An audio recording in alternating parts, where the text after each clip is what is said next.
नमस्कार दोस्तों, स्वागत है आज की हमारी एक नई वीडियो में। ये हेमेटोलॉजी की हमारी पहली वीडियो। हेमेटोलॉजी के अंतर्गत जिन जिन हमें टॉपिकों के बारे में अध्ययन गहराई से करना है उन सब के बारे में हमने पिछली जो वीडियो थी, पिछली क्लास में, उस लेक्चर में मैंने देख लिया था। ये आपको सब लोगों को एक्सप्लेन भी कर दिया होगा। हो सकता है अगर आपने पिछली वीडियो देखी होगी तो आपके पास वो लिखा हुआ भी होगा, अगर आप नोट्स बनाने के मूड से हैं और नोट्स को पढ़ना चाहते हैं, क्योंकि नोट्स बनाना बहुत इंपॉर्टेंट होता है। अगर नोट्स होंगे तो आप आज से उनको 2 साल बाद, 5 साल बाद, 10 साल बाद उनका यूज़ कर सकते हैं। वो आपके हमेशा काम आएंगे। और नोट्स बनाना बहुत ज़्यादा ज़रूरी होता है। उन्हीं नोट्स से आप उनको नोट्स को बार बार पढ़िए तो क्या होता है, नई चीज़ें खोजने से अच्छा है कि आप पुरानी चीज़ों पर ज़्यादा फोकस करिए, पुरानी चीज़ों को ज़्यादा अध्ययन करते रहिए। जो बेसिक कॉन्सेप्ट है वो तो आपको पता होना ही चाहिए, क्योंकि अधिकतर क्वेश्चन जो बनते हैं वो बहुत ज़्यादा अभी जो रिसेंटली रिसर्च हो रही है उनसे क्वेश्चन नहीं बनते हैं। जो रिसर्च हो ही पड़ी हैं, जो पुरानी रिसर्च है, जो हमेशा यूनिवर्सल रिसर्च है, उन सबसे क्वेश्चन अधिकतर बनने की संभावना होती है। हेमेटोलॉजी आज से शुरुआत कर रहे हैं। हेमेटोलॉजी क्या होती है उस सबके बारे में सबसे पहले तो हमें हेमेटोलॉजी के बारे में समझना है कि ये है क्या। अगर आप किसी वर्ड को देखेंगे, जैसे ये वर्ड देख रहे हो हेमेटोलॉजी, तो आप इसमें देखेंगे कि हेमेटोलॉजी है ना, जो ये 2 शब्दों से मिलकर बन रहा है, हेमेट प्लस लॉजी। हेमेट जो होता है इसका अर्थ सीधा सीधा होता है ब्लड। हेमेट का अर्थ होता है ब्लड। और स्टडी आप हर कहीं पढ़ते आ रहे होगे। इसका लॉजी आप हमेशा पढ़ते आ रहे होगे। लॉजी का अर्थ होता है स्टडी, यानी ब्लड की स्टडी इक्वल टू क्या हो गया, ये हमारा हेमेटोलॉजी।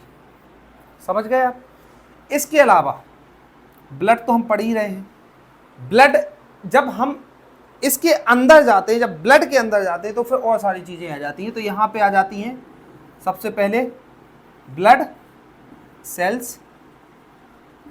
इसके बाद ब्लड सेल्स के बाद यहाँ पे आ जाता है प्लाज्मा, फिर आ जाता है बोन मैरो।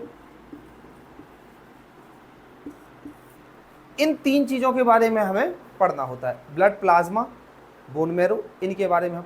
अच्छा, अब इनको इसलिए पढ़ना है कि कोई ब्लड के बारे में अगर हम देखेंगे तो उसमें सेल्स आ जाएंगी। जब हम सेल्स के बारे में पढ़ेंगे तो और उसके अंदर क्या क्या चीज़ें हैं वो सारी चीज़ें फिर खुल के बाहर आ जाएंगी। प्लाज्मा जो ब्लड सेल से सेपरेट हो जाती है। जब हम कभी भी प्लेन ट्यूब में, जब आपने कभी ब्लड देखा होगा, जब वो क्लॉट हो जाता है, जब उसको सेपरेट किया जाता है सेंट्रीफ्यूज मशीन के माध्यम से, तो आप देखोगे जो ऊपर वो चढ़ के आ जाता है वो ब्लड इन्हीं दोनों चीज़ों से मिलकर बना होता है। एक ब्लड सेल्स और एक होता है प्लाज्मा। समझो ये कैसा है। अगर हम जैसे ब्लड के बारे में बात करें, ब्लड तो ब्लड 2 भागों से मिलकर बना हुआ है। एक हमारा पहला भाग है सेल्स, जो कि हमारी ब्लड सेल्स है। दूसरा भाग है प्लाज्मा। इसकी परसेंटेज कम है, इसकी 45% है। इसकी प्रेजेंस, सीधी बात कह सकते हैं, सेल्स की प्रेजेंट बहुत कम है, और बहुत कम तो नहीं है, कम है। इसकी 55% है।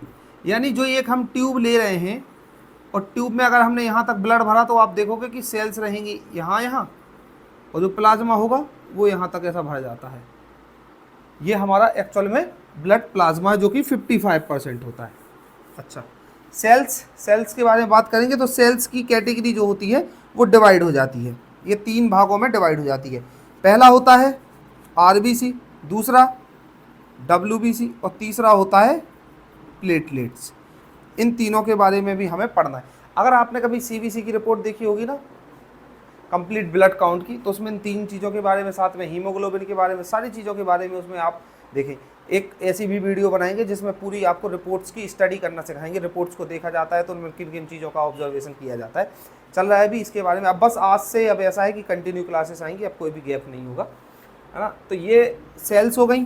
सेल्स के बारे में हमने देख लिया, 3 तरीके की सेल्स हो गई हैं।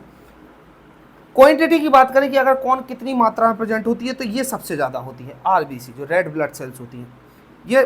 ये सबसे कम, ये हो गई सबसे ज़्यादा, ये हो गई कम, और ये फिर इससे ज़्यादा, इससे ज़्यादा और इससे कम। यानी डब्ल्यूबीसी से ज़्यादा होती है प्लेटलेट्स और आरबीसी से कम होती हैं। ऐसे बताने का उद्देश्य ये था कि आप लोगों को चीज़ें याद रहें। बाकी अगर काउंटिंग की बात करें, 4.5 लाख से 5.5 लाख, 1.5 लाख से 2 लाख, 4,000 से 11,000 के आसपास, ये जो है नॉर्मल रेंज इनकी हो गई। यानी प्लेटलेट 1.5 लाख से 2 लाख 2.5 लाख के आसपास के बीच में पाई जाती है। ये 4,4500 से 11,000, डब्ल्यूबीसी 4.5 लाख से 5.5 लाख के आसपास पर QMM। पूरी बॉडी में नहीं प्रेजेंट है इतनी, ऐसा मत सोचना। जो हम एक ड्रॉप लेते हैं ना पर QMM, उसमें इतनी सेल्स प्रेजेंट होती है कि हम फिर उसके बाद काउंटिंग करके पूरी बॉडी की हम संख्या बता सकते हैं। इसमें से भी अब अगर पहली चीज ये उठा ली जाए, ये आरबीसी, कि आरबीसी है क्या, आरबीसी कर क्या रही है। हेमेटोलॉजी में हमें ब्लड सेल्स, ब्लड का कंपोजिशन, ब्लड के फंक्शन ये क्या होते हैं, किस तरीके से ब्लड का कंपोजिशन हो रहा है, ब्लड क्या फंक्शनिंग कर रहा है, इन सब चीज़ों के बारे में पढ़ना होता है। अगर हम सिर्फ पर्टिकुलर आरबीसी के बारे में पढ़ेंगे तो आरबीसी होती है रेड ब्लड सेल्स, इसका ये फुल फॉर्म हो गया red blood cell. Red blood cells का एक्चुअल में काम क्या होता है, तो इसको बेसिकली जाना जाता है ऑक्सीजन के ट्रांसपोर्टेशन के लिए। अब ये बात आती है कि ऑक्सीजन का ट्रांसपोर्टेशन कैसे होता है। आरबीसी के अंदर प्रेजेंट होता है हीमोग्लोबिन, आरबीसी का एक पार्ट होता है हीमोग्लोबिन, आप ऐसा समझ लीजिए। आरबीसी में जो हीमोग्लोबिन प्रेजेंट है वो कर क्या रहा है कि हीमोग्लोबिन से रिएक्ट करती है ऑक्सीजन हमारे लंग्स में। जब जैसे ही आप सांस ले रहे हैं उस सांस के साथ सारी गैसें जा रही हैं, ऐसा तो है नहीं पर्टिकुलर ऑक्सीजन जा रही है, लेकिन शरीर को ज़रूरत सिर्फ ऑक्सीजन की है और बाहर दूसरी गैसेस और निकालनी है। जो दूसरी गैसेस शरीर में बन रही हैं, जो दूसरे ऑर्गन्स बना रहे हैं, उनको बाहर निकालना है। ये ब्लड जो होता है, ब्लड बॉडी के एक एक कोने कोने तक जा रहा है, हर जगह, जिसके लिए पूरी नली फैली हुई है। पूरे आप कहीं भी काट के देख लेना शरीर को, आपको ब्लड वहाँ से निकल आएगा, क्योंकि ब्लड हर जगह तक जा रहा है।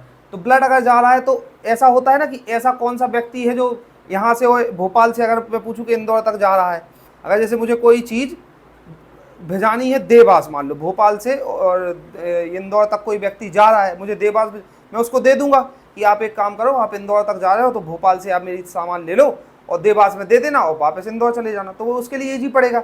अब कोई जा रहा हो यहीं सीहोर तक और देवास का मैं उसको काम दूँ कि देवास तक तुम ये दे आना और वापस फिर सीहोर आ जाना, तो उसके लिए तो उल्टा हो जाएगा ना।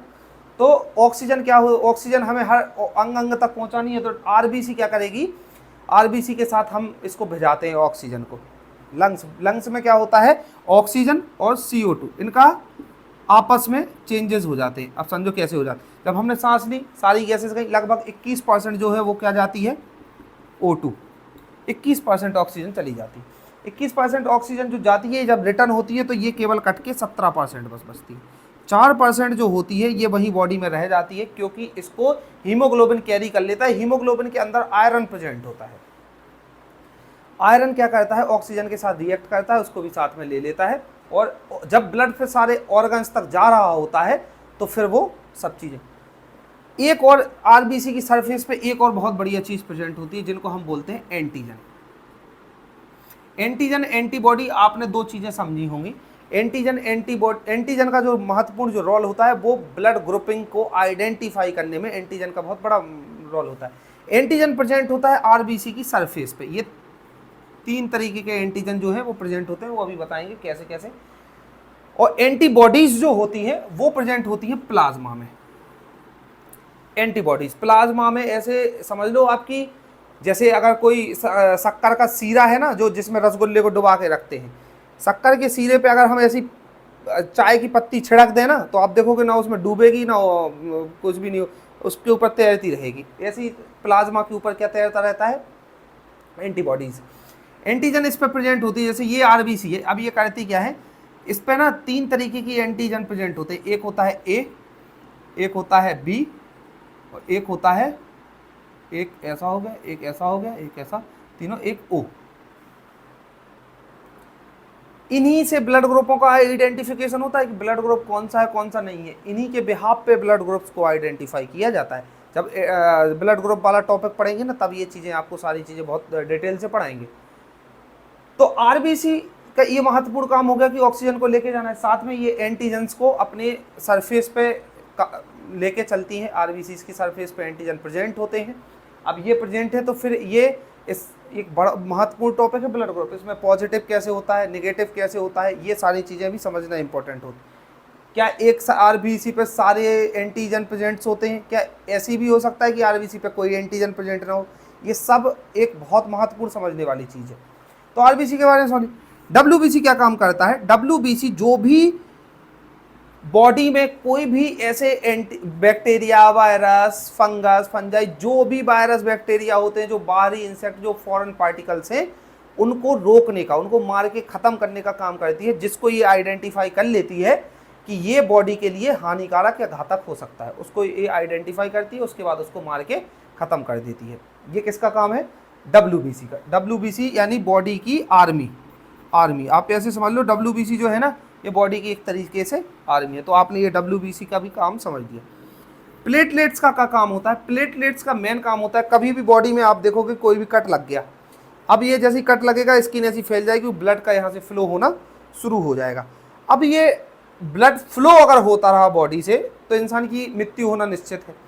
लेकिन अब प्रकृति ने ऐसी बॉडी का निर्माण किया है कि कोई भी चीज़ यहाँ पे अप्राकृतिक तरीके से ना हो। अब कोई कट लग गया है तो बॉडी के अंदर ही ऐसे सिम्टम्स प्रेजेंट है, ऐसे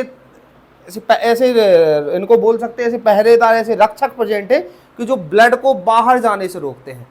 समझो, जैसे ही ब्लड कटाव बाहर जा रहा था, अपनी प्लेटलेट्स जो होती है पूरा एक झुंड बना के खड़ी हो जाती हैं। किसके आगे?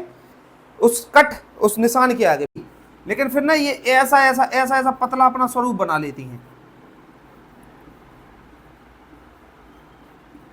ऐसे एकत्रित हो जाती हैं, और जो ये कट लगा हुआ था ऐसा, इसको पूरा कवर कर लेती हैं। आप लोग देखते होंगे जब भी कभी जख्म लग जाता है तो वहाँ पे लाल लाल पपड़ी जैसी जम जाती है, वो आरबीसी के माध्यम से जम जाती है। आरबीसी उस ब्लड को रोक देती है और वहाँ पे ब्लड के को फ्लो होने से ब्लड के कोआगुलेशन में काम करे। और ये सॉरी आरबीसी में बोल गया, प्लेटलेट्स है। अब इस पर भी ना आप लोग बोलने लगना कि सर आरबीसी बोल रहे थे।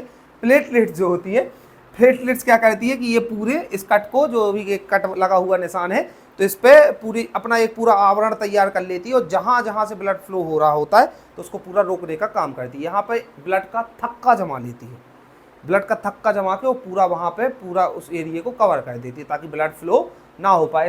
इसकी टाइम ड्यूरेशन होती है 2 से 8 मिनट के अंदर ये काम कर लेती है। तो ये तीनों चीज़ें हमने आरबीसी, डब्ल्यूबीसी, प्लेटलेट, जो तीनों इंपॉर्टेंट पार्ट हैं किसके? हमारे ब्लड के कॉम्पोजिशन में, ब्लड सेल्स के जो पार्ट है, इनके बारे में हमने देखा है। आगे और जो वीडियो बनाएंगे तो उसमें हम और जो इंपॉर्टेंट टॉपिक है, composition of blood, function of blood, और जितने महत्वपूर्ण टॉपिक है उनके बारे में समझेंगे। चलिए आज के लिए इतना ही, मिलते हैं अगली वीडियो में। Thank you.